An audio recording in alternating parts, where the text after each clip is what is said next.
Oi,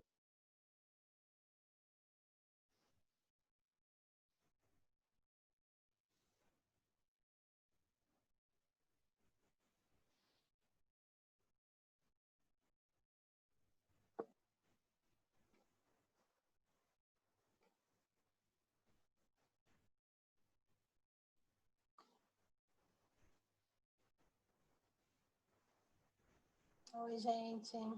Oi, Marcelo. Oi, Lara.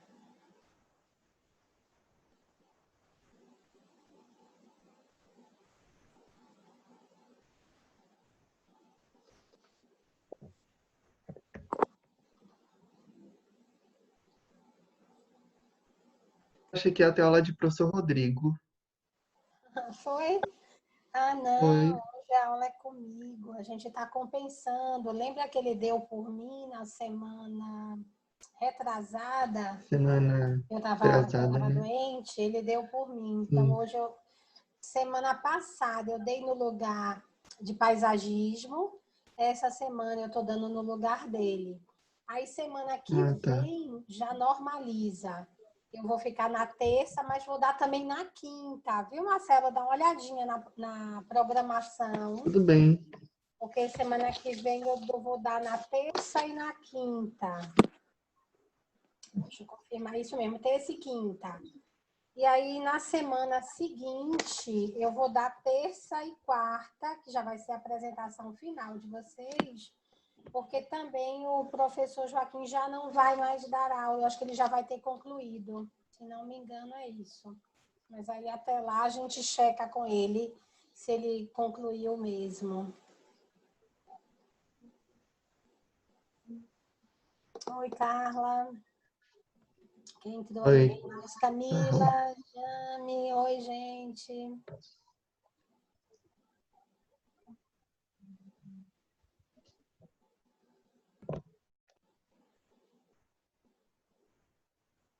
Então, né, gente? Vamos lá. Boa noite, boa noite. Quem Boa tá noite, falando? Jamile. Gente, quem é Moto G? Eu toda vez fiquei em dúvida porque não aparece o nome. Sou eu, Ellen, Aline Costa. Eu já consertei esse negócio, substituo, não tem jeito de gravar. Eu não sei se sou eu que estou me atrapalhando, fazendo alguma besteira, mas eu já fui, já botei meu nome, nada, não sai. Não Depois sai, eu vou ver né? isso Essa aí. Foi a inteligência Aline. artificial. Entendi, Aline. Eu preciso me lembrar que é você, porque eu fico olhando esse negócio aí sem saber quem. Poxa, me Eu vou até desculpe. anotar na sua chamada. Foi aí toda anônima. Ai, meu Deus. Não, mas é um desafio mesmo, essa coisa desse nome que aparece, a gente não tem controle, né? Quem é que está aqui no chat comentando? Lara, boa noite. Jame, boa noite. Boa noite, garotas. Madai entrando também. Ah, gente, algumas pessoas até me pediram para deixar o trabalho até sexta. Eu até já recebi de 5 equipes, mas algumas pessoas me pediram para deixar até sexta. Então, quem não pôde ainda fazer, ok, vamos deixar limite máximo aí até sexta-feira, tá certo? Quem quiser também entregar antes e ir concluindo, claro, né? Fica à vontade aí para entregar. E aí, gente, vocês leram o texto? Me contem. Carla já me sinalizou que sim, ali. Você leu, Marcelo, aquele texto de conforto? O Conforto texto? e Qual? psicologia ambiental. Veja aí. É porque eu passei já para. Não, Você li não leu, não? não. Então, anote aí. Não. Se você precisar, eu lhe passo de novo. É Tá bom. Conforto e Psicologia Ambiental, o nome do texto. Tá nesse grupo da gente de WhatsApp, mas, enfim, é tanta mensagem que eu sei que por aí, algumas vezes, a gente até se perde mesmo em tanto texto.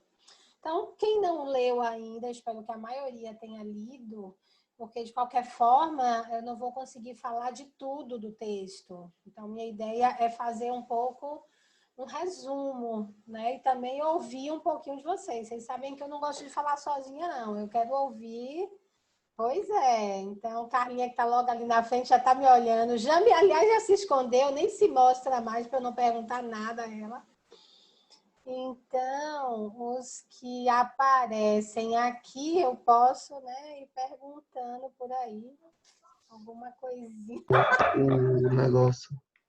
Ô, professora, desculpa. Oi. Quem tá falando? É porque eu só consegui, é Camila, eu só consegui entrar na aula agora. A senhora deu alguma informação assim, importante do trabalho, alguma coisa? Acabamos de tarde, começamos a falar, Ah. não falei nada do texto ainda. Fica Pronto, tá bom, obrigada. Estava fazendo uma horinha para vocês entrarem mesmo e batendo papo. E dizendo que quem fica aqui na frente é quem eu mais pergunto. Ah, Para falar. Aí eu estava dando risada porque Carla botou o papel na frente dela. Eu falei, não adianta mais, já lhe vi. Então, gente, vamos lá.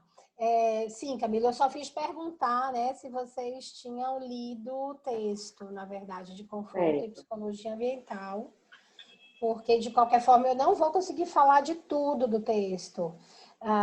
O texto, como vocês viram, é um trabalho de algumas arquitetas, através de fotos, né? A busca delas foi, inclusive, por fotos em literatura da área de interiores mesmo, revistas, e elas estavam buscando os elementos arquitetônicos que reforçavam a questão do espaço pessoal. Então, para isso, eles fizeram uma revisão bibliográfica, né, de vários, inclusive usando os textos que a gente está usando, é a base também do trabalho delas, que é Summer, que é Hall, mas eles também usaram outros textos que a gente não está usando aqui, até mais recentes do que Hall e do que Summer, que é Gifford, um texto bacanérrimo também, para se vocês desejarem se aprofundar. Era muito material para eu dar todo ele, mas então eu optei por dar para vocês assim a base, porque Gifford também vai usar Summer e vai usar Hall. Então, esses dois autores é o que abre mesmo todo esse universo da psicologia ambiental. Mas Gifford vai além, até porque ele é mais contemporâneo. Então, ele vai falar de alguns aspectos que a gente não falou nas aulas, mas vocês viram alguma coisa hoje aí nesse texto de conforto. Então, nessa revisão, elas perceberam que algumas vezes a definição de espaço pessoal, de território, de privacidade, eles se sobrepõem às vezes, né? Algumas vezes eles se confundem. Ou se sobrepor é melhor até a definição do que se confundem, porque às vezes eles querem dizer a mesma coisa, outras vezes não. Então, o trabalho que vocês vão fazer para me entregar, que dia, gente? Quem lembra aí qual é o dia que é para entregar o último trabalho? Na verdade, a gente tem que combinar quem vai apresentar que dia, né? Eu estou com 3 datas aqui para a gente da apresentação. Então, para essas 3 datas aqui, para este último trabalho, vocês deverão usar, então, o trabalho que a gente fez nesse escritório de advocacia, mais o texto agora de conforto e psicologia ambiental.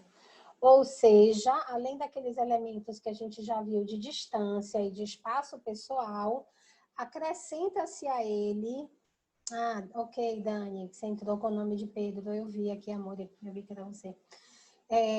Acrescenta-se agora a ele os elementos arquitetônicos, porque o único elemento, entre aspas, arquitetônico que a gente estava usando até agora era o tamanho dos mobiliários e as distâncias. Já são elementos físicos também. Embora interfiram psicologicamente, são elementos espaciais. Então, esses a gente já estava falando. Mas os outros, a gente vamos falar hoje aqui sobre esses outros, Hilda, sobre esses outros elementos. Então, eu vou começar a botar o texto, pois o nosso tempo aqui urge. Vamos lá. Eu fiz aqui até um resumo em PowerPoint, mas aqui não tem tudo. Então, qualquer coisa a gente vai... Ops, não era esse ainda. Vamos botar do início aqui. Então, conforto e psicologia ambiental, a questão do espaço pessoal no projeto arquitetônico. Tem o nome das autoras, que vocês têm aí também. O espaço pessoal, o autor Beans está relacionado a duas questões fundamentais: proteção e comunicação. Então, é interessante, gente, porque o tempo todo a gente vai seguir nessas duas tendências.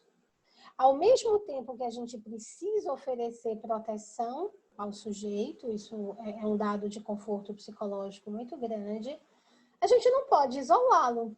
A gente tem que permitir também a interação social.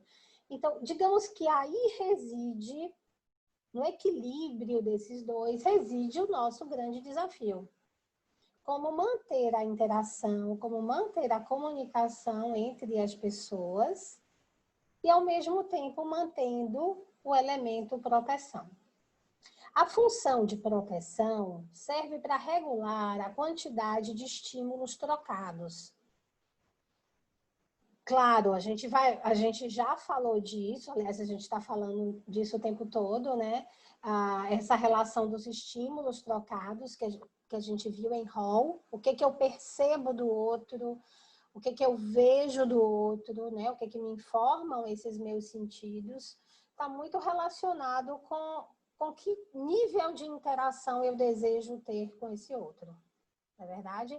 Então, se é uma relação comercial, eu não desejo ter grande interação, então eu não preciso, né? Eu não preciso ver os poros do outro, eu não preciso sentir o cheiro do outro. Então, quando ele fala de regular esses estímulos trocados uns com os outros, está intimamente ligado à distância. E que, obviamente, todos esses elementos estão ligados à proteção. Quanto à função de comunicação, a distância que se mantém dos outros determina que canais sensoriais de comunicação, cheiro, toque, input visual, input verbal, serão mais salientes na relação, na medida em que as distâncias escolhidas transmitem o grau de intimidade das ações sensoriais e a preocupação com a própria proteção. Elas também informam sobre a qualidade dos relacionamentos estabelecidos. Aí é quando a gente vai vendo que, de certa forma, os dois conceitos interagem também. Bom, o primeiro elemento arquitetônico citado, né, pelas autoras é o elemento amplidão. O que vocês entenderam que é a amplidão? Quem quer comentar aí um pouquinho? Até aí, ó, gente, pode pescar aí na tela, aí vamos falando um pouquinho. O que você acha, Hilda? Como é que a gente identifica a amplidão?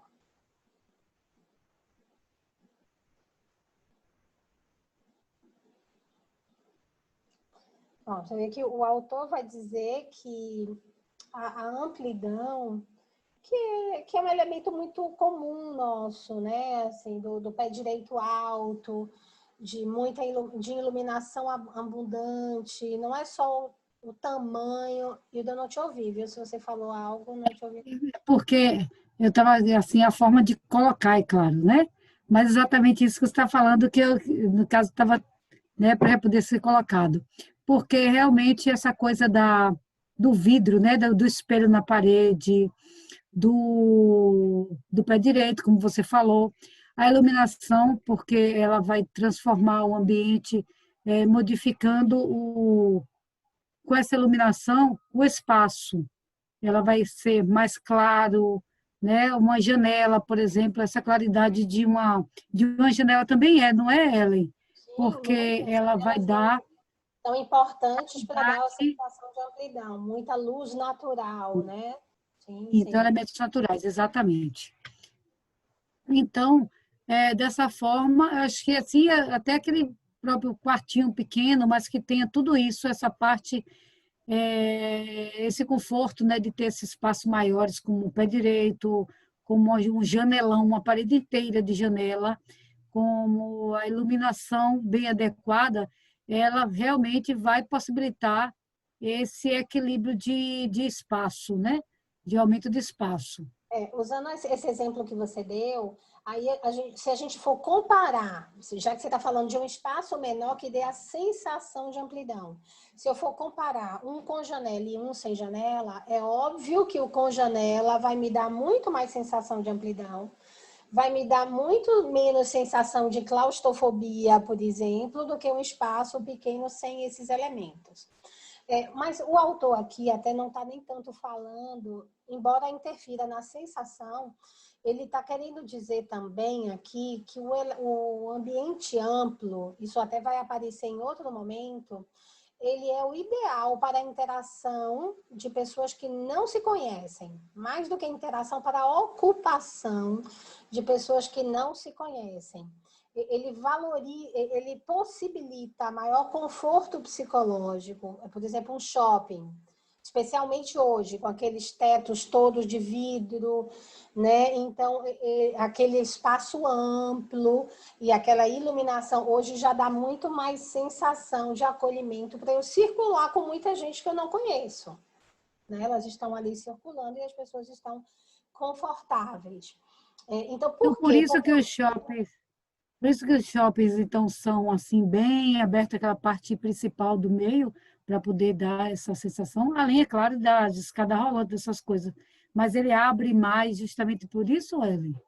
Para olha, poder dar mais hoje tem toda uma pesquisa, né, sobre a necessidade, realmente tem gente aqui querendo entrar, sobre a necessidade da luz natural, né, algumas matérias até vão falar mais disso para vocês, porque o nosso corpo, ele reage à luz natural. Então, por exemplo, nosso corpo vai sentindo que está chegando no meio do dia, ele vai sentindo que está chegando à noite, e a gente vai se preparando biologicamente, até organicamente, para esses momentos. Então, talvez vocês se recordem como eram os shoppings antes, o Iguatemi, que foi o primeiro, e não tinha iluminação natural nenhuma. Especialmente para quem passava muito tempo nele, a sensação que tinham é que o tempo tinha sido tirado, o dia foi tirado da vida dela. Se você não vê a passagem do tempo, a sensação é muito ruim. Então, hoje a gente sabe que psicologicamente é muito importante. Então, inclusive, quando a gente projeta escritórios, é bem importante, porque para a gente defender isso junto do nosso cliente, não fechar, então, quer dizer, dar aquela sala linda para a diretoria, com os janelões, e todo mundo mais está sem luz natural nos outros ambientes. Então, na medida do possível, vamos botar bandeiras de vidro em cima, vamos botar paredes de vidro para democratizar a luz, para que todos possam ter. São as situações nem sempre possíveis, mas são as situações ideais. E especialmente se as pessoas passam muito tempo naquele ambiente. Se elas estão ali esporadicamente, isso eu estou reforçando com vocês o tempo todo, porque faz muita diferença, né? Se eu estou exposta a um desconforto durante 1 hora do meu dia, do que se eu estou exposta a 8 horas do meu dia. Então, faz muita diferença o tempo de exposição. Então, lhe respondendo, Isa, claro que essa sensação de amplidão é extremamente estudada e analisada juntamente com a iluminação. Inclusive, o espaço amplo somente, ele não é necessariamente confortável. Veja como os shoppings criaram ambientes onde pequenos estares, pequenos grupos, pequenas ilhas, né, onde as pessoas podem sentar, por exemplo, bancos, né, que seriam, que a gente vai ver mais adiante, a formação de nichos. Então, o ideal de um ambiente amplo é porque ele permite vários tipos de arranjos. Tanto arranjos, como o autor definiu, como o Clifford definiu, né, que sociopetais como sociofugais. Então, nas áreas de alimentações, eu não sei se vocês entenderam esses dois termos usados aí pelos autores, mais ou menos, né? O arranjo sociofugal, veja pelo nome, significa arranjos que não estimulam contato. Sociopetal são arranjos que estimulam o contato. Então, na hora que se faz um estar ali com poltroninhas, com mesa de centro e tal, aquele é um arranjo sociopetal, né? E não um arranjo sociofugal. Então, varia para que as pessoas tenham, quem deseja interagir tem o seu lugar, quem não deseja interagir com ninguém tem outra opção de espaçamento para ir. Agora, um dado bem bacaninha que ele fala nessa definição de amplidão, que eu achei ótimo, é que ele diz assim, comparando dois ambientes, dois ambientes iguais, aquele no qual você der menos passos para atravessar, vai lhe dar mais sensação de amplidão. Isso também é interessante, significa dizer que uma organização racional das circulações, uma organização lógica, é também um dado de conforto.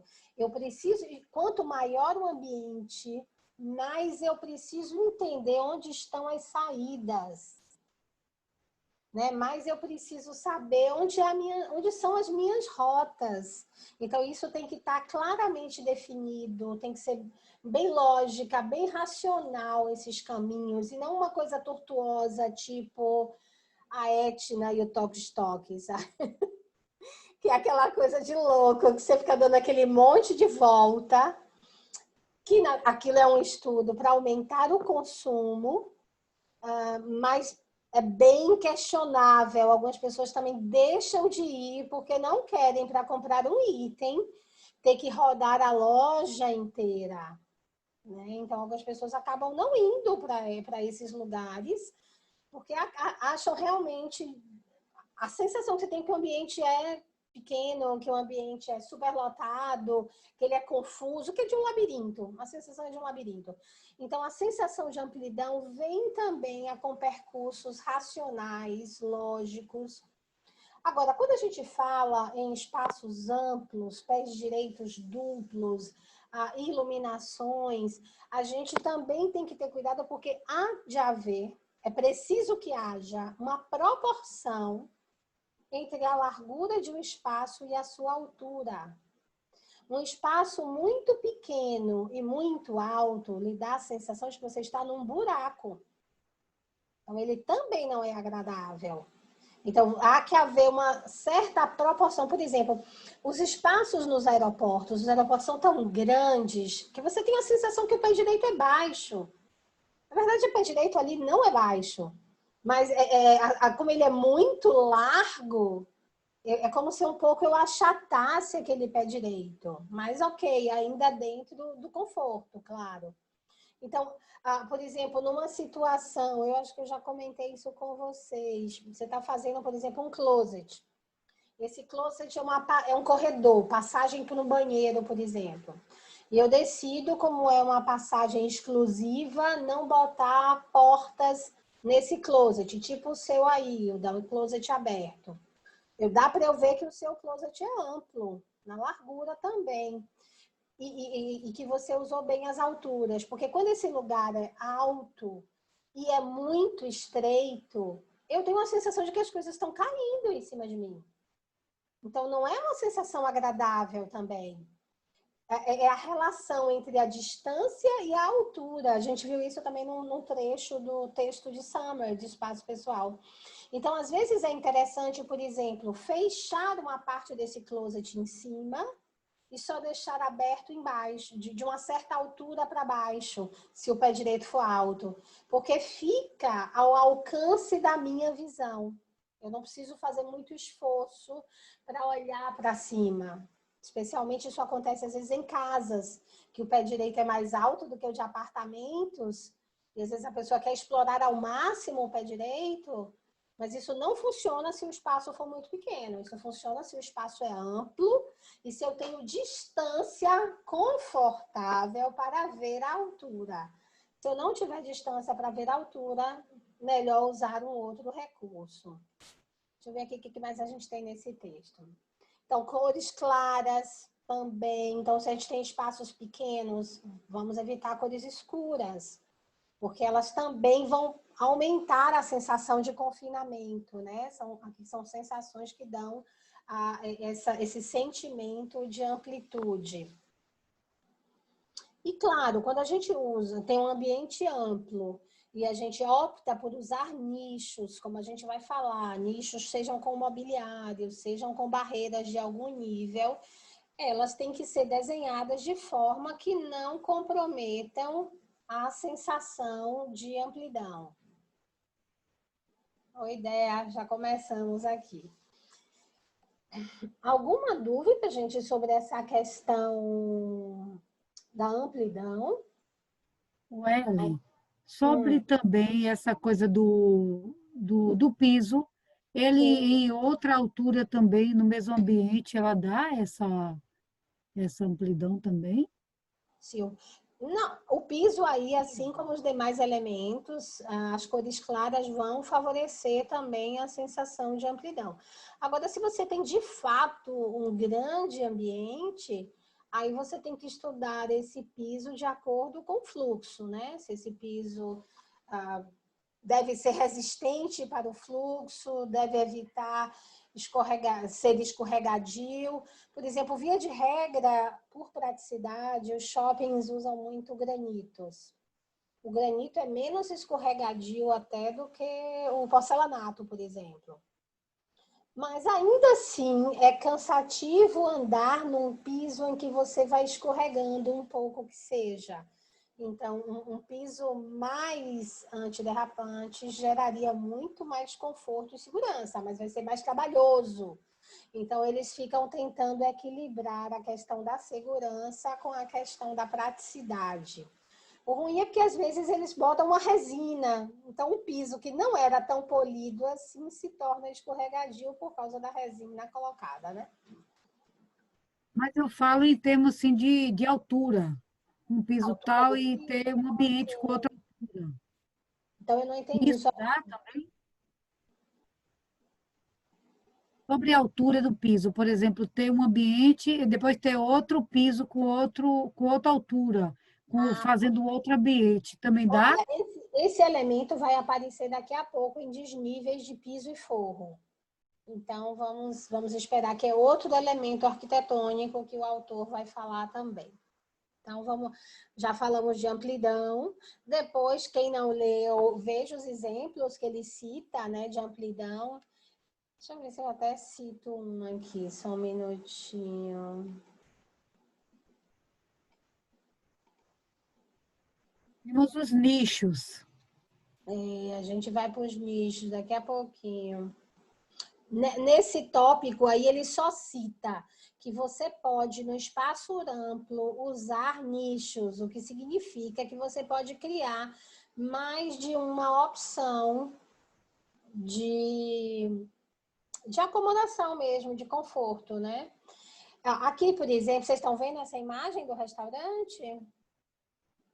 Uma imagem branca com uma coluna, vocês estão vendo? Um texto. Tô sim. Tá, né? Sim. Pronto. Esse aqui, por exemplo, é um restaurante onde ele vai citar as cores claras, a iluminação abundante e o pé direito alto. Você vê que ele claramente é muito amplo, apesar das barreiras. As barreiras aqui não obstruem a sensação de amplidão, até porque elas são vazadas, a luz passa por elas. Quando falar de nicho, eu até retorno aqui para a gente citar algumas coisas. Agora, nesse exemplo aqui, abaixo, é nesse mesmo restaurante, tá? Ele aí bota uma longa mesa e coloca esse elemento aqui com uma luminária em cima da mesa. Esse exemplo é interessante para a gente pensar, porque apesar do espaço ser amplo, eu tenho aqui várias possibilidades de arranjo da distância pessoal, como os nichos, que a gente vai falar daqui a pouquinho, e mesmo qualquer nível de rebaixo. Aqui é um rebaixo, ai meu Deus do céu, já faltam 10 minutos, não aguento isso. E mesmo qualquer nível de rebaixo, como esse elemento em cima da mesa, é capaz de nos dar a sensação de que aqui o pé direito é mais baixo. Então, aqui a gente tem as duas sensações. A gente experimenta a amplidão e a gente experimenta certo acolhimento do pé direito mais baixo em um determinado lugar.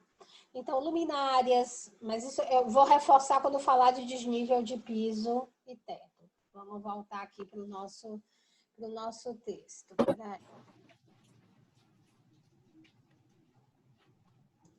Seguindo aqui nosso texto. Oxe, eu voltei, foi? Peraí. Mobiliários e equipamentos. Mobiliários flexíveis, adaptáveis por meio de rodízios.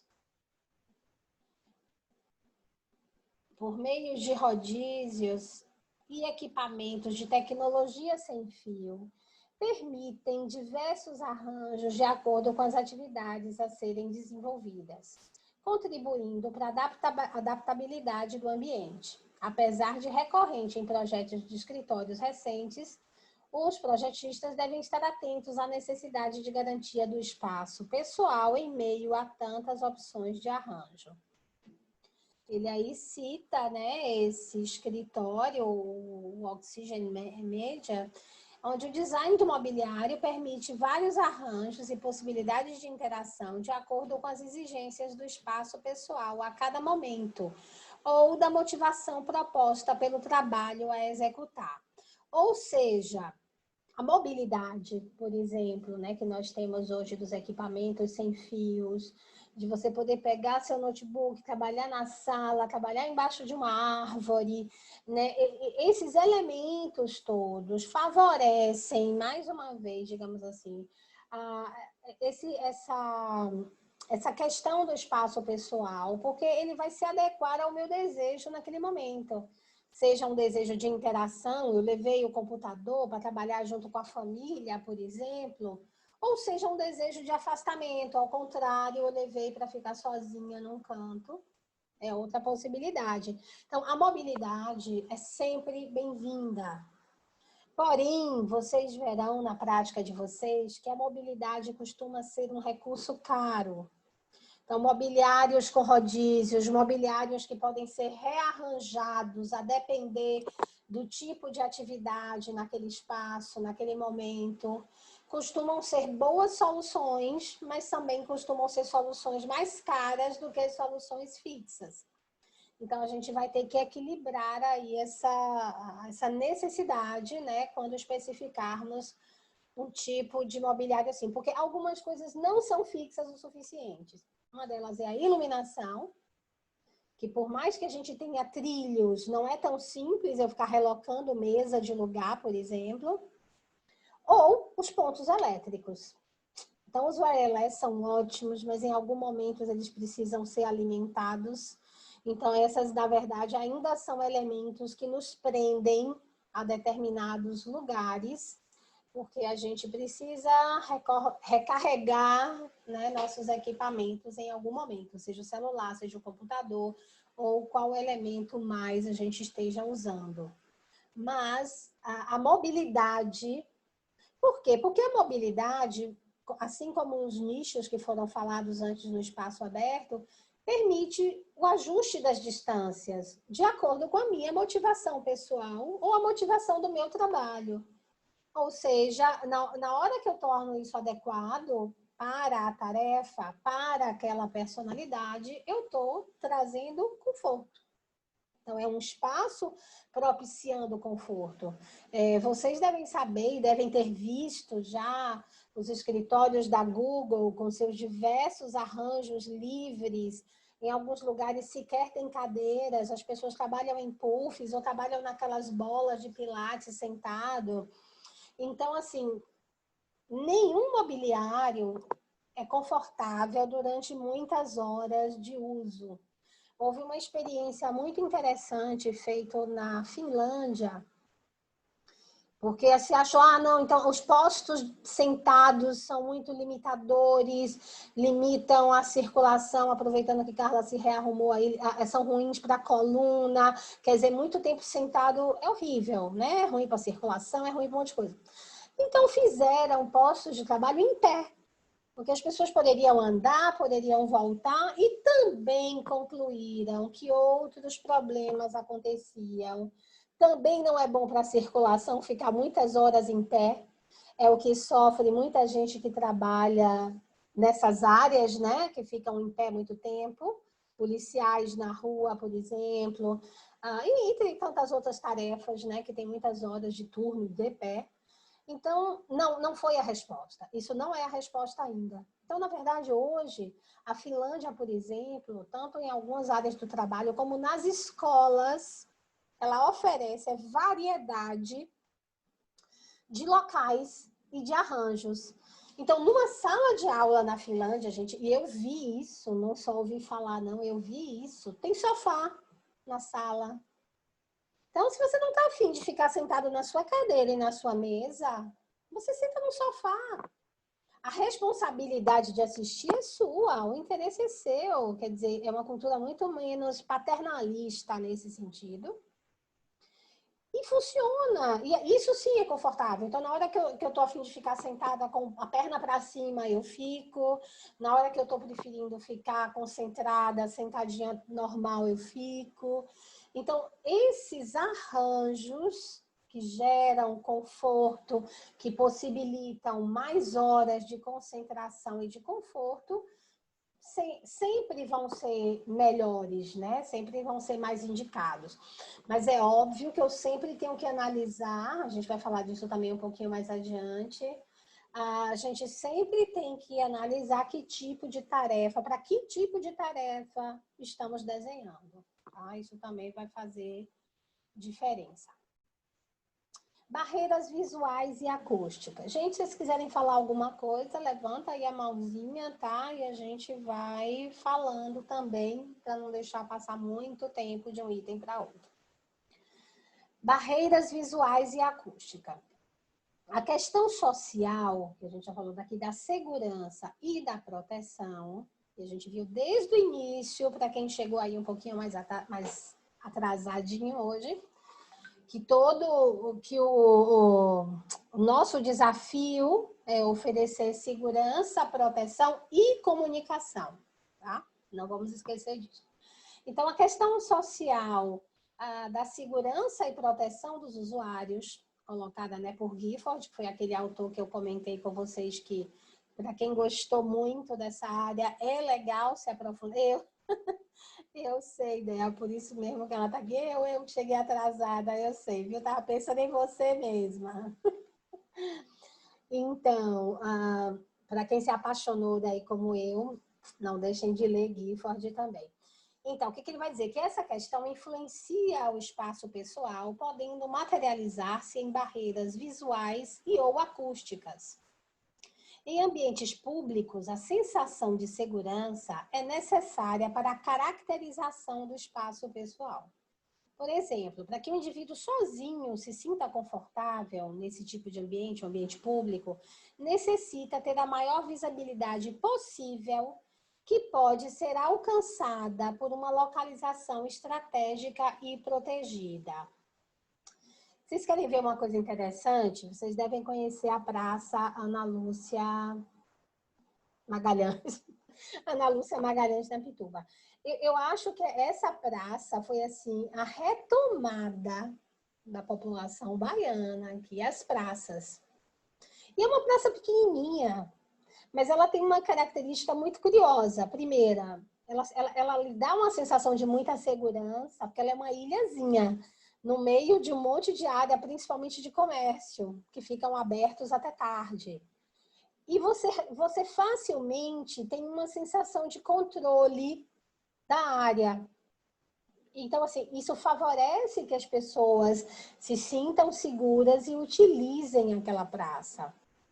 Se a gente for fazer um contraponto com o Parque da Cidade, desde que ele fez a última ampliação, por exemplo, as pessoas quase não frequentam a antiga parte do Parque da Cidade. Só quem quer estar de bicicleta, quer fazer um passeio mais longo, mas as famílias e tal usam a parte nova, porque é uma parte